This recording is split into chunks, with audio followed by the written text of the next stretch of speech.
10월부터 만 12세에서 17세 청소년의 코로나 백신 접종이 시작됐는데요. 특히 남자 청소년의 경우 심근염, 심낭염 발생률을 높인다는 보도가 있었는데 맞습니까?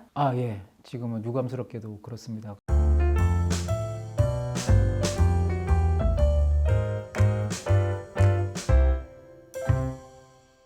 지금까지 임상 연구를 한 건 되게 이제 나이를 나눠가지고 맨 마지막으로 임상 연구가 된 게 미국에서는 12세에서 17세까지 파이자하고 모더나 mRNA 백신만 가지고 했죠. 그리고 아스트라제네카는 그쪽에 대해서 아직 허가가 안 된 상태고, 그런데 요거를 모니터링을 하다가 보니까 아이들이죠. 12세, 17세 청소년, 특히 남자들한테 많이 발생하더라, 이런 결과가 나와 버렸어요. 그래서 이제 우리 정부도 굉장히 신경을 쓰고 있는 상황입니다. 심근염은 심장 근육에 염증이 생기는 건가요? 예, 그렇습니다. 심근염이라고 하는 것은요, 심장이 결국에는 심근세포가 굉장히 많은 조직인데, 이완과 수축을 반복을 하면서 심장이 피를 짜게 돼서 심장이 온몸으로 피를 내보내는데, 그 수축력을 만들어주는 게 제일 중요한 게 심근세포거든요. 근데 이 심근세포에 염증이 생기는 거예요. 대부분은 바이러스에서 생긴다고 생각되고 있습니다. 물론 뭐 박테리아, 그리고 원충류, 그리고 우리가 흉부 방사선 치료 같은 걸 할 때도 아주 드물게 생길 수 있다고 되어 있지만 대부분은 바이러스거든요. 근데 그 바이러스도 두 가지 타입이 있어서, 심근세포를 주 타겟으로 삼아서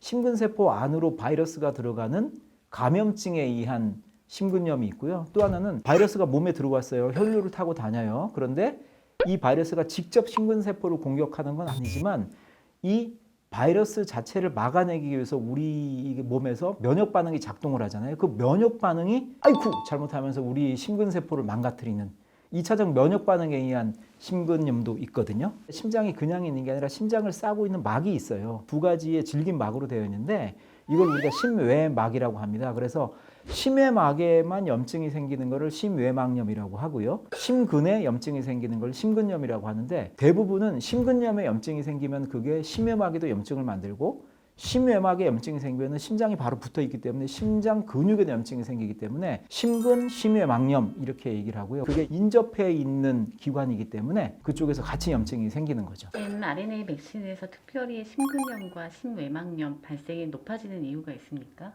이거를 한번 배경을 조금 이제 설명을 드려야 될 것 같은데, 요 심근염에 대해서는 우리가 파이자 바이오엔텍 백신 같은 경우는 44,000명을 대상으로 임상 연구를 했고, 모더나 백신 같은 경우는 3만 명 정도로 임상 연구를 했어요. 근데 그때는 심근염 이슈가 전혀 없었습니다. 그런데 이게 우리가 그 다음에는 어떻게 하냐면 임상 연구만 끝나는 게 아니고요. 우리가 이제 백신 접종을 시작을 했잖아요. 그러면 국가별로 그 백신 접종에 연관되어 있는 이상 반응을 모니터링을 하는 시스템을 몇 개를 갖고 있거든요. 그 모니터링 시스템에서 이제 100만 도주, 200만 도주 이렇게 넘어가면서 이제 알게 되었던 거죠. 지금까지는 심혈관계 질환을 일으키는 백신의 문제가 보통 세 가지로 요약이 됩니다. 한 가지는 혈전증이 있었죠. 그 다음에는 심근경색증을 유발하는가, 그리고 마지막 문제가 심근증을 유발하는가의 이슈였는데, 심근증 이슈는 이 얘기를 아마 들어보셨을 텐데, 이스라엘이 굉장히 일찍 파이자 백신을 맞기 시작했죠. 그런데 그 이후에 뭐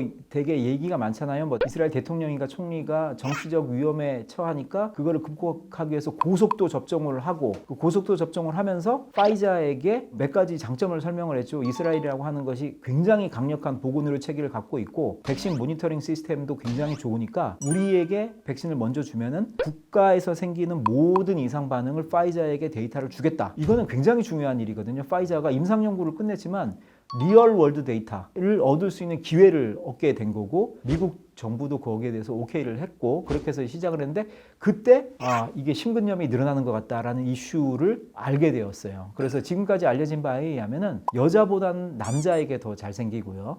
연령 구분이 있습니다. 그래서 생기게 된다면은 12세에서 17세에 제일 많이 생기고, 12세, 17세 남자아이들이 여자아이들보다 몇 배 이상 더 많이 생긴다 라는 걸 알게 되었죠. 근데 이제 숫자가 굉장히 많은가 하는 거는, 근데 남자아이 12살에서 17살 정도 되는 아이한테 100만 명한테 주사를 하면은 심근염이나 심외막염이 50명 정도에서 생긴다 이렇게 되어 있고요. 여자아이들은 그거의 5분의 1도 안 돼요. 그리고 24세 이상 되는 성인으로 가면 이게 거의 10배 미만으로 떨어집니다. 그러니까 100만 명당 5명이 안 생기는 거예요. 그러니까 확실히 인구학적으로 따지면 12살에서 17살 정도 되는 남자아이들한테 많이 생기고 그게 여자아이들보다 5배 이상은 된다. 심근염과 심외막염 발병률은 1차 접종 때보다 2차 접종 때 훨씬 높다고 알고 있습니다. 의심되는 증상에 대해서 설명해 주시면 좋을 것 같아요. 그 굉장히 중요한 말씀인데요. 이게 심근염 이슈는 1차 접종 때는 거의 생기질 않습니다. 지금까지 알려진 게 거의 다 2차 접종 때고요. 그리고 2차 접종을 하고 나서 보통 4주 정도까지 모니터링을 인텐시브하게 해야 되는데 보통 거의 10명 중에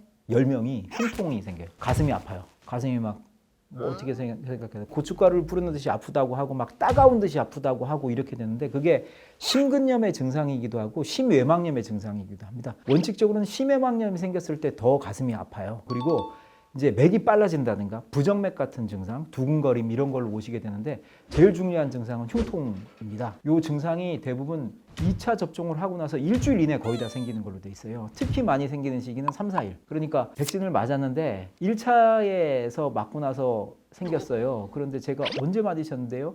3주 전인데요. 그러면은 대부분 의사들이 일단은 마음을 딱 안심을 하고 다른 원인을 찾기 시작하는 거죠. 그래서 mRNA 백신을 맞고 나서 특히 맞고 일주일 이내 3, 4일 정도의 흉통, 지속적인 흉통입니다. 흉통으로 왔다.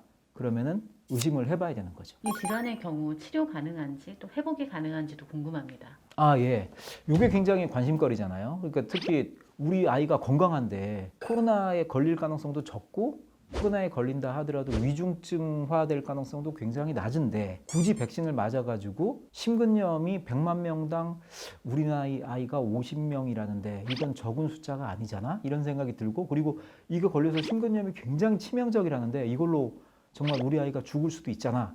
이렇게 생각을 하실 수가 있는데 지금까지 나와 있는 데이터를 보면요 거의 대부분 회복을 했어요. 굉장히 드물게 심근염이 너무 심하게 와가지고 심장의 펌프 기능을 잃고 혈압이 떨어지고 그래서 에크모를 넣어야 되는 경우가 있는데 제가 아는 경우에 우리나라에도 한 분이 있었어요. 그리고 그분은 잘 회복되어서 이미 퇴원을 하셨습니다. 그게 이제 그 백신과 연관이 있을 거라고 저희는 지금 생각을 하고 있고 저희도 국가에다가 보고를 한 상태예요. 에크모 넣는다는 얘기가 그러니까 체외순환기라고 하는데요. 그러니까 이제 그 처음에 코로나 바이러스 감염증이 굉장히 막 창궐하고 그랬을 때 연세 많으신 분 일부가 폐렴이 굉장히 생기죠. 폐가 망가지게 되는데 인공호흡기만 가지고도 어떻게 소생이 되는 분들이 있고 인공호흡기로도 도저히 산소 교환이 안 되면은 우리가 에크모라는 기구가 있죠. 체외순환기라고 해서요.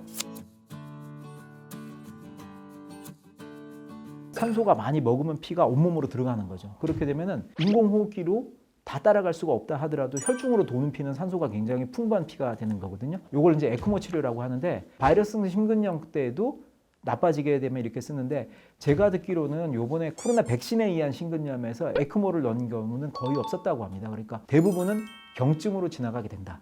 이렇게 아시면 되겠습니다. 부작용 우려가 있다 보니까 부모님들도 백신 접종에 대해서 더 고민을 많이 할 것 같은데요. 미국 CDC 권고는 어떤가요?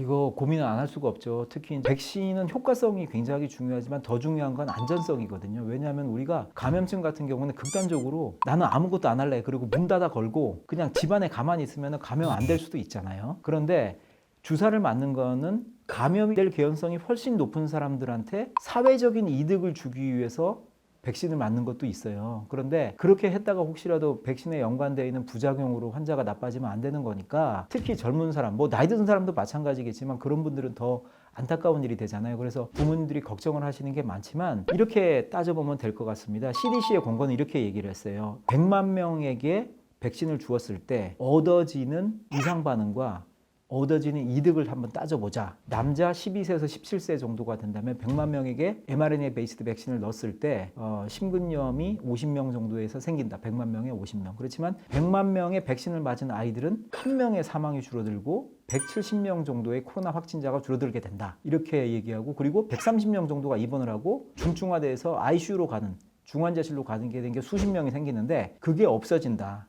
그러므로 수치상으로 따져봐도 12세에서 17세 정도가 코로나 감염증에 확진되는 수도 적긴 하지만 백신으로 얻어지는 이득은 여전히 존재한다. 숫자를 비교를 한 거죠. 비교 위험도를 따져서 지금도 미국 CDC에서는 12세에서 17세 아동들에게도 백신을 맞는 것을 권고를 하고 있고요. 우리나라는 아직 거기에 대해서는 강력한 권고를 하지 못하고 있는 게 현실이에요. 그러니까 이거는 부모들 결정에 따르게 한다. 이렇게 되어 있고 그리고 학교에서도 백신을 접종을 은연중에 압력을 가한다거나 압박을 한다거나 그리고 백신을 맞지 않은 아동들에게 교육의 기회를 잃게 만든다거나 아니면 디센티브를 준다거나 아니면 정신적인 압박을 가하는 것을 못하게 이미 공고를 했습니다. 그러니까 아직은 미국 CDC하고 우리나라 정부의 공고가 조금 다르긴 합니다. 선생님 그러면 12세 이하에는 아직 임상이 진행되고 있지 않나요? 지금 이제 미국 CDC하고 FDA의 이제 최근 뉴스를 보면요. 12세 미만 그리고 6개월 이상 된 아기들한테 mRNA 베이스드 백신, 그러니까 파이자하고 모더나 백신이죠. 그 백신의 양을 줄여서 아이들한테 접종하는 임상 연구를 지금 계획하고 있고 곧 시행할 거라고 저는 읽었습니다. 아마 지금 준비를 굉장히 하고 있는 것 같아요.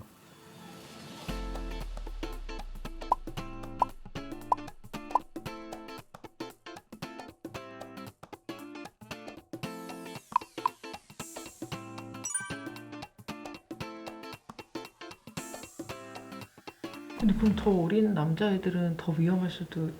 그렇죠. 그러니까 백신 용량을 줄이고 모니터링 시스템을 철저하게 해야 되는 거죠. 이게 그 모니터링 시스템이 굉장히 중요해요. 그런데 아직은 우리 국민들이 갖는 불안감 중에 한 가지가 미국 CDC 홈페이지에 들어가면은 VAERS라고 그래가지고요. 백신 어드버스 이벤트 리포팅 시스템이라는 게 있거든요. 그거는 환자, 보호자, 가족, 의료진, 백신 만든 사람들까지도 다 입력할 수 있게 되어 있어요. 그런 게 없으니까 우리가 좀 더 불안해하는 거겠죠. 저는 이렇게 생각합니다. 백신이라고 하는 것은 개인으로 봐서는 내가 감염되지 않아서 어떻게 생각하면 내 몸을 지키는 거기도 하고 또 하나는 사회 구성원으로서 보험을 주는 것도 있습니다. 그러니까 만약에 백신을 맞지 않는다 하더라도 12세에서 17세 청소년들이 제일 중요한 것은 그동안에 우리가 갖고 있었던 우리의 보호 조치를 그대로 유지하는 겁니다. 저도 그게 좀 미안합니다. 미안하고 답답해요. 우리 쉬는 시간대 되면 친구들이랑 막 뛰어놀고 장난치고 뭐 나와서 수다 떨고 하는 게 그게 정말